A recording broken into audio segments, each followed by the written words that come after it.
All right, how you doing? Okay, so we're going to talk a little bit about GitHub, the point of it, and how to use it.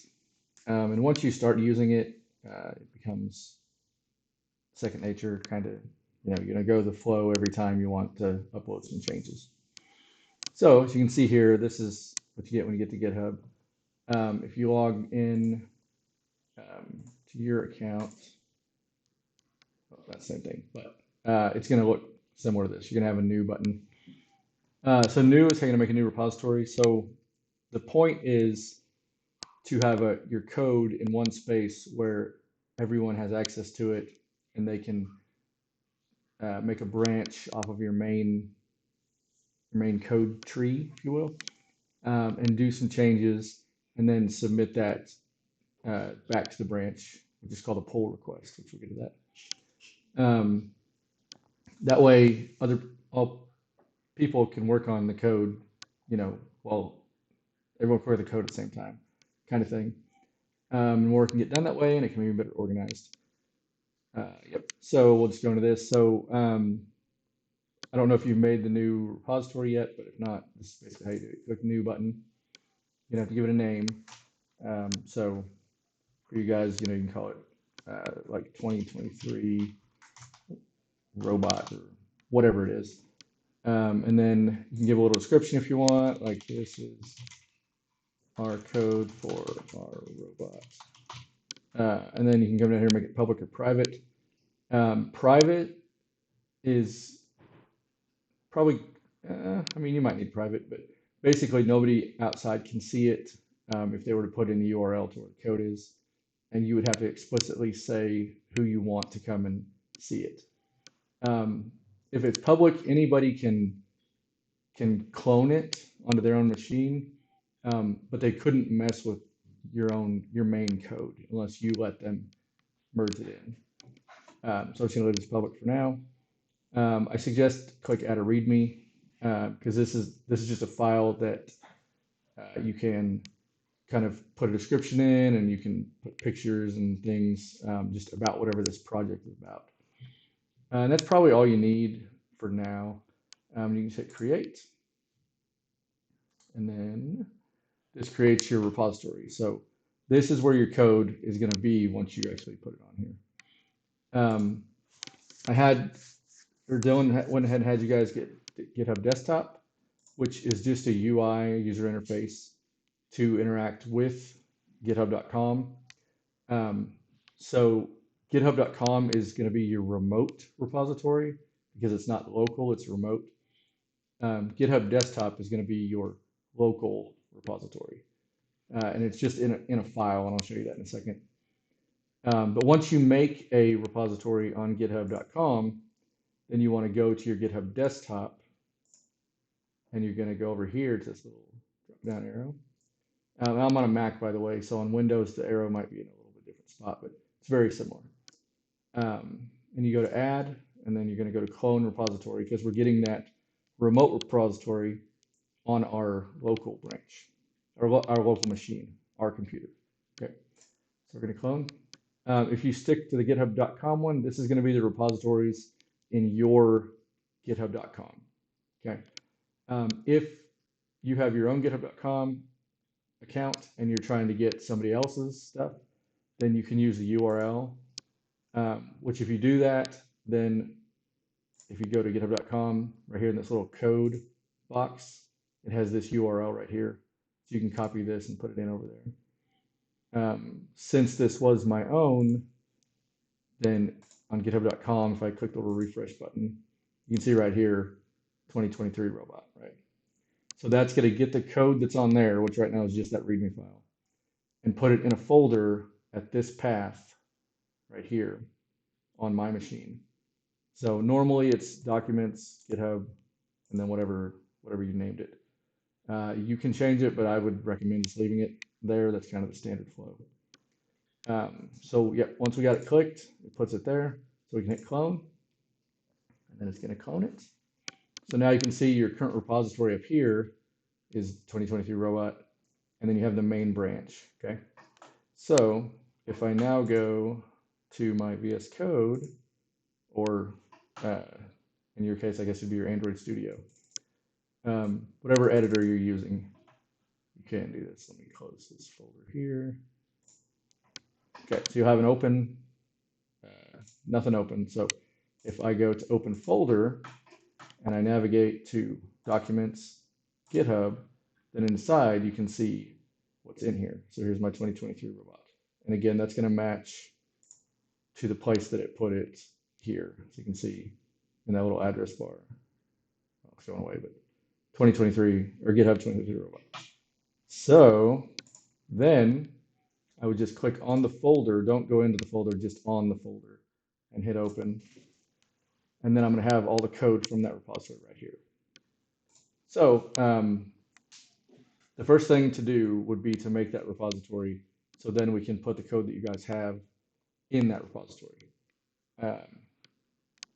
And if that's a little confusing, I can help you out with that. But it should be pretty simple. Just kind of throw it all in there and then make it look pretty.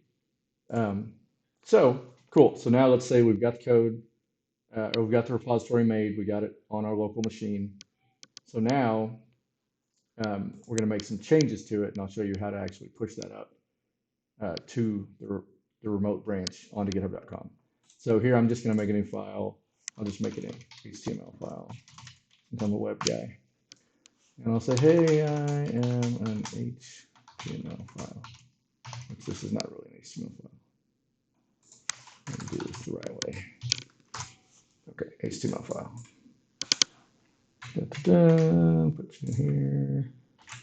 Okay, cool. Okay, so I made some changes, right? And it's saved, so we're good. So if I go back to GitHub Desktop, you can see, oh, look at that. There's a file with the changes that I've made. Okay.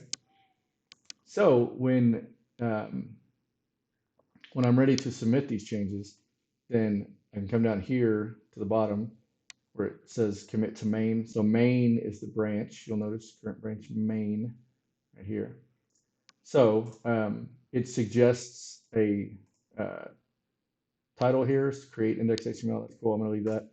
And I'll just say first commit, which is pretty common. So I'm going to commit this to main. And what this does is this just commits this to the main branch on my local repository. Okay, so it hasn't went anywhere yet. It's still local. It's just committed to this branch. When I click push origin, that's going to push it to the remote branch, which is the origin where it came from, because originally we got it from github.com to our machine. So when I click that, let me show you real quick before I do that.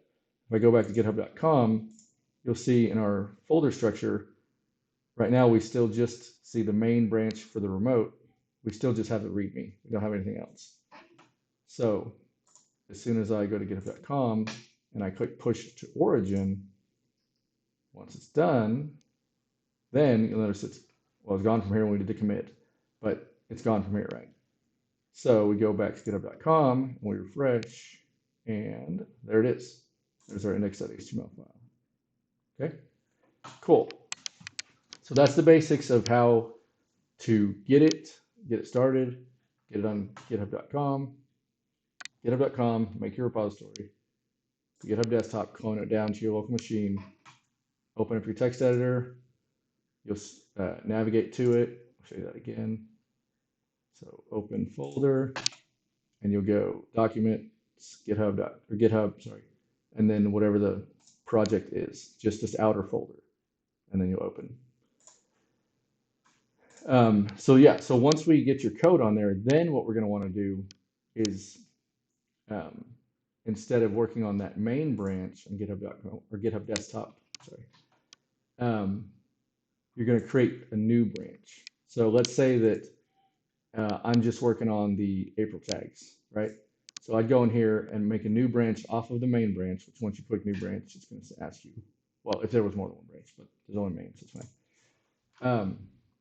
So I would call this my April tags branch, or whatever you're doing on there. And it's going to make the branch with hyphens in there, any space is a hyphen. So create branch. So that now made a branch off of that main branch. So any changes I make here won't affect the main branch until it's time. When I publish the branch, it's just going to make the branch on the remote repository, but not going to do anything with it again until I actually push it back into the main branch. So I can go back to my code now, and I can say, hey, I am on the April tags branch. So now, when I go to GitHub desktop, you'll see that I've got this change here, right? But if I decided, oh, I need to see the main branch, I go back to the main branch, it'll ask me, do you want to bring my changes or leave them? Just leave them where they are.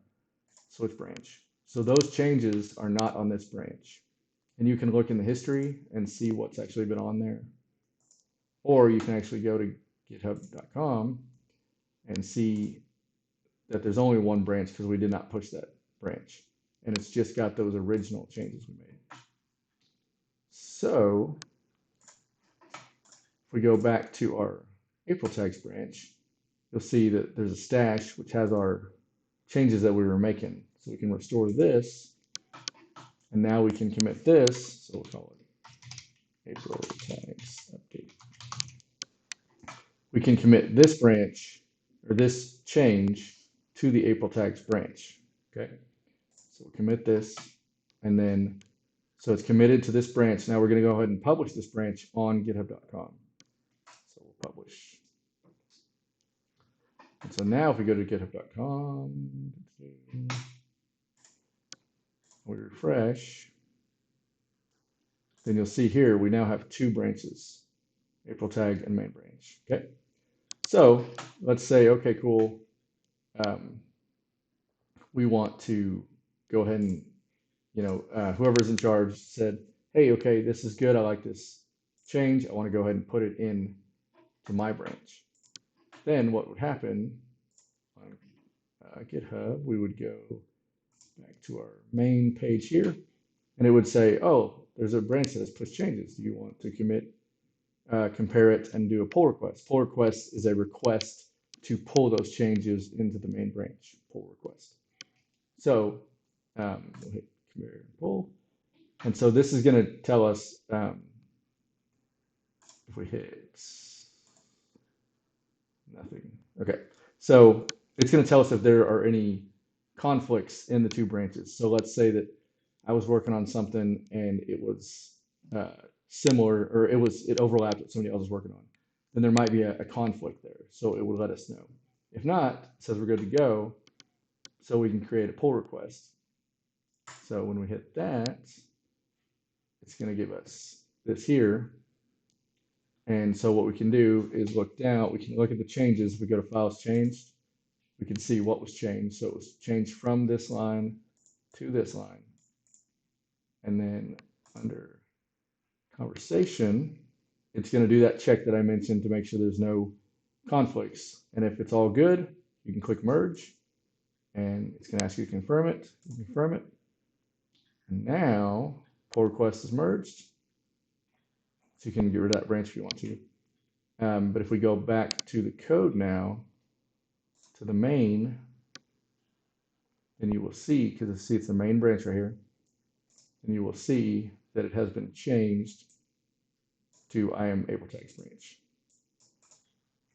Sweet. Might seem like a lot, but it's not a lot. It's just that flow. You just got to get used to doing that flow. So I recommend that one person be in charge of doing the merges on github.com, because otherwise it can get pretty out of control. And sometimes merge conflicts can be pretty daunting. So I can help with that if needed. And I'll try to write this up in a little blurb too, so you can have text format of it. But that's pretty much it. It's just make the repository, clone it down on GitHub desktop, open it in your editor of choice. Again, that file, documents, GitHub, and then whatever. And then put your code on there, start doing stuff. Then back to GitHub desktop, commit the changes, make your branch if you are doing something else. with the new branch. Then commit your changes, and then eventually you'll push it. You'll make pull requests, push it up, get it merged, good to go. So, all right, awesome. Any questions? Let me know. And again, I'll try to write up a little texting on that.